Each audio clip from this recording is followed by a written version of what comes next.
Hey everyone, Chris here, and welcome to my channel, and welcome to leg 3 of the amazing Readathon.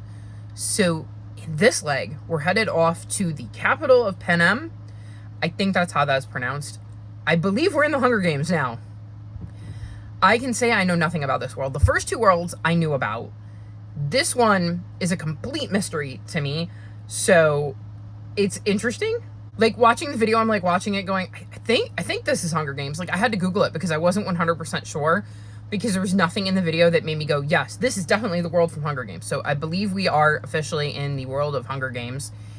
And for this leg of the amazing Readathon, we need to read a book that has an over-the-top cover. And I have decided to read Arrival Most Vile, and I am going to put the cover on the screen. I just thought this was very glitzy and over-the-top. Like, it seems very opulent.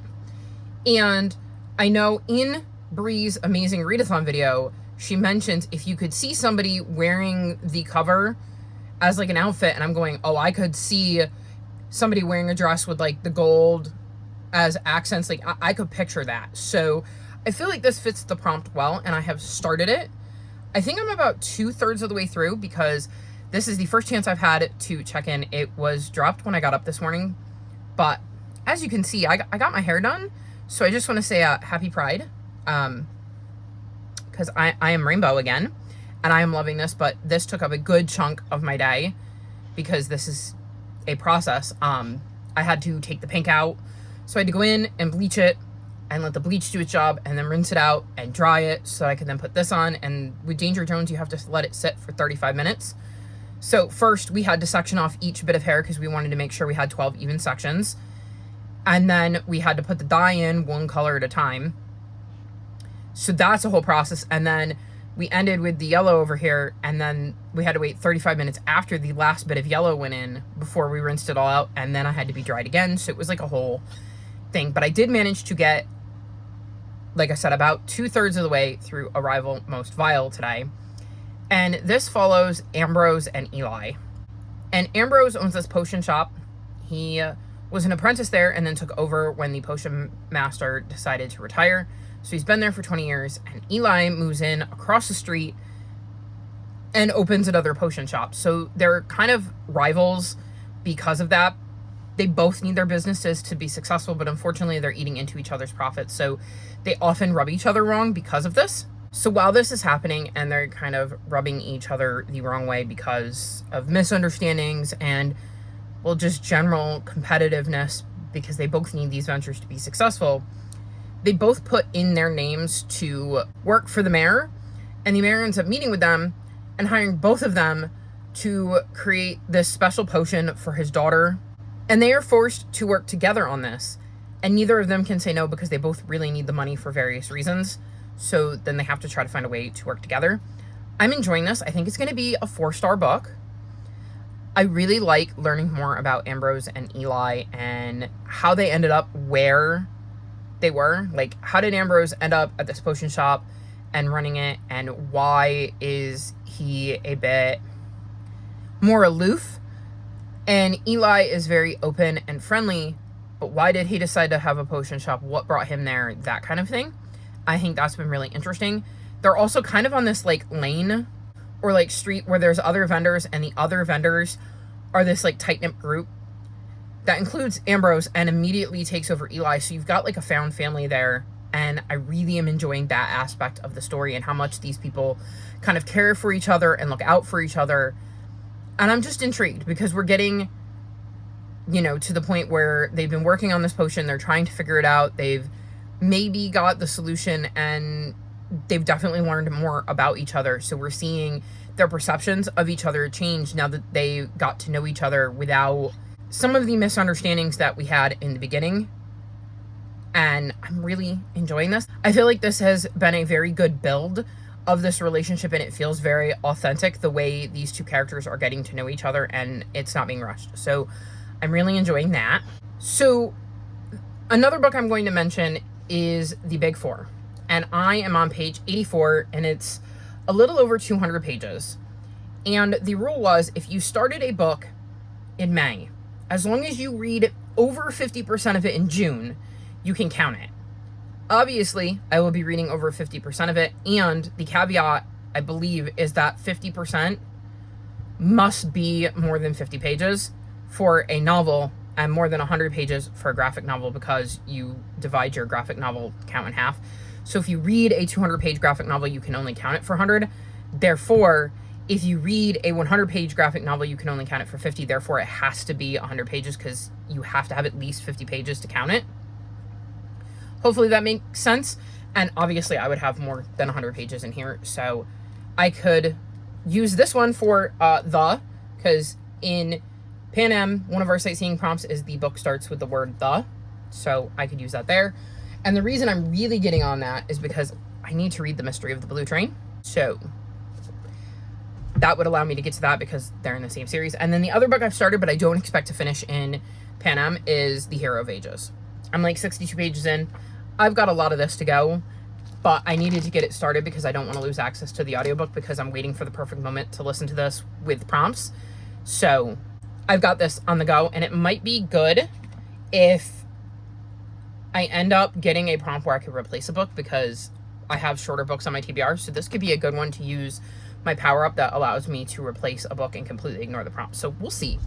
So that's where I'm at for Panem. I have my Pride rainbow hair, and I'm working on some books. I'm almost done with my book for this leg. I should finish it before I go to bed, and I will submit it so that it's in there, and then I can work on sightseeing. So hopefully I can check back in tomorrow night, or where are we? Sunday morning. I was trying to figure out what day of the week it was. I'm tired. It's 2 a.m. And yeah, I can then check in and let you know how I'm doing. So I will see you in a little bit with an update.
So I am here to check in. I have officially made it to the capital in Panem by finishing a rival most vile.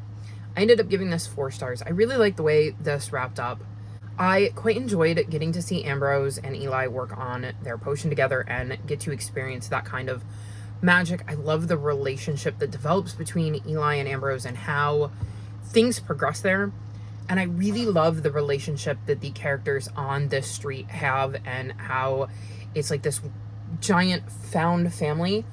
So I definitely think this is a series I will continue. I'm looking forward to reading the next book, and I'm really glad I ended up choosing this for this prompt because I had a really good time with it. It is in the cozy category too, I would say. So if you're looking for a cozy fantasy romance, I would highly recommend this series, or at least this one. I don't know about the next one, as Cielo tries to knock things off of my desk. She's always so helpful. I'll let her come up and say hi. Say hi, Cielo. She does not do this to me at any other time, but as you all know, she must be in all of my videos. Once I got done with that, it meant that I could move on to sightseeing, and I finished The Deepest Breath. I think I saw somebody mention this in our group chat and went, wait, I have that, don't I? I use this for the mental health sightseeing prompt, and this follows Stevie, who is 11 and is struggling. She is dealing with anxiety and really likes knowing things because I think that helps her with her anxiety, and she starts to get this funny feeling every time she is near classmate Chloe and is trying to figure out what that means. And this is a novel that is told in verse, and we get to see her kind of puzzling through her feelings and figuring out what is going on with Chloe and why it is so hard for her to talk about. I ended up giving this 4.25 stars.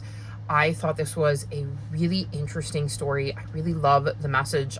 I loved seeing Stevie's inner thoughts. I thought that despite being in verse, it did a really good job of giving you the gist of the story and her feelings, because I was worried at the start that it would feel like it was missing a ton for me and that I would have wanted more context, but I thought it did a really, really good job of, like I said, getting across both her confusing feelings for Chloe and the anxiety she was feeling about the whole situation and just the anxiety she has in general. So I ended up really enjoying this. The end was very, very well done, and I would definitely read more from this author in the future. So I'm glad that I did end up picking this up, even though it wasn't on my TBR, which honestly, given the size of my TBR, probably wasn't my smartest move.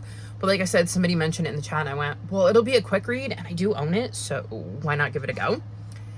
And then the other book I have finished is The Darkest Hour. This is the 6th and final book in the first arc in the Warrior series, and I give this 4.5 stars. I love the way this arc ends up.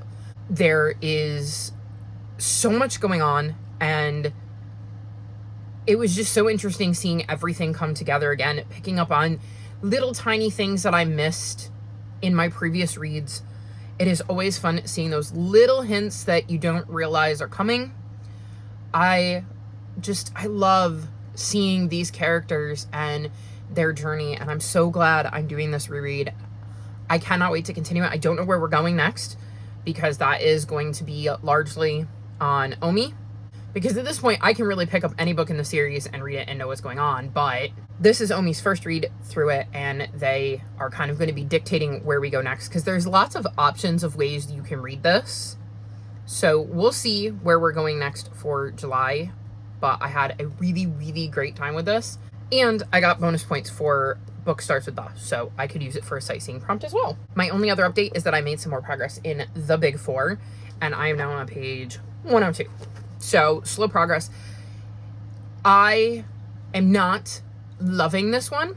So according to the audiobook I had, which was not matching up with the text of my novel, which is why I switched to just physical, this started out as a bunch of like short stories that were published in like magazines or newspapers and kind of got stitched together later to create a full blown out story. And I think that's why I'm not necessarily enjoying it.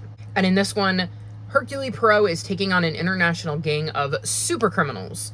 So I'm not loving this. It doesn't have the same vibes as the first bunch of Hercule Poirot books, but I would like to continue the series, and I'm a stickler for reading things in order. So we're going to get through this and then I can move on to the next book, which is somewhere.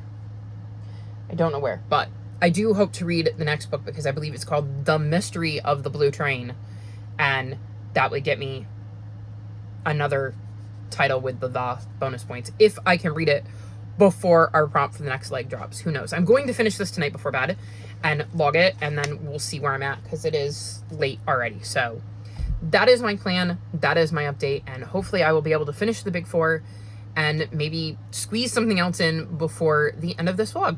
But I will let you know when that happens, and we will see how much more time I actually have to complete some books before the next prompt drops.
To wrap up the third leg of the amazing Readathon, we have finished our time in the capital city of Panem and have moved on, but I did read a few more books for this particular leg that I need to let you know about before I move on to leg 4.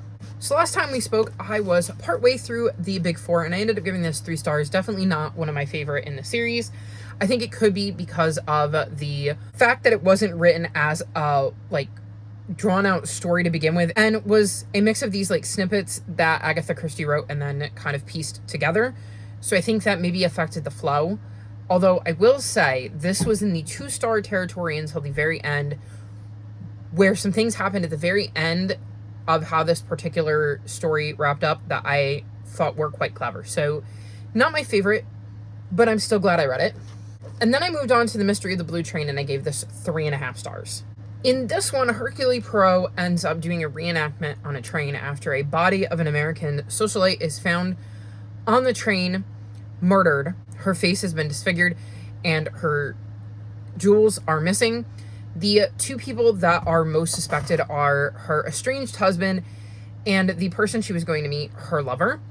And it is up to Poirot to figure out what happened on this train and who actually murdered this woman.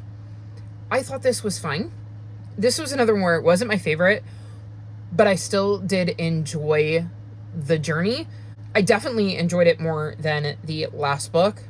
It just wasn't keeping me super engaged like some of Christie's other mysteries that I've read, or other mysteries in general. So this wasn't my favorite in the series, but I did enjoy it more than the Big Four, and it allowed me to get points for my team, which is definitely a bonus right now to books that I'm not loving. So there's that. And then the last book I read for this leg is The Proposal, and I gave this 3.5 stars. So in this series, we follow Han and Kenny, who are best friends, and they've been best friends since 1st grade, and they live together. Kenny is recently out of a not so great relationship, and Han is a bit down on his luck. And one of the things Han is dealing with is the fact that he is in the United States legally. He does not have a green card. And so he and Kenny kind of hatched a scheme to get married to allow Han to be able to stay, since Kenny could use a distraction from his breakup, and Han is one of his favorite people. So being married to Han to allow him to stay is not exactly a hardship. What they don't expect is that when they start telling family and friends, their family and friends are like, well, it took y'all long enough.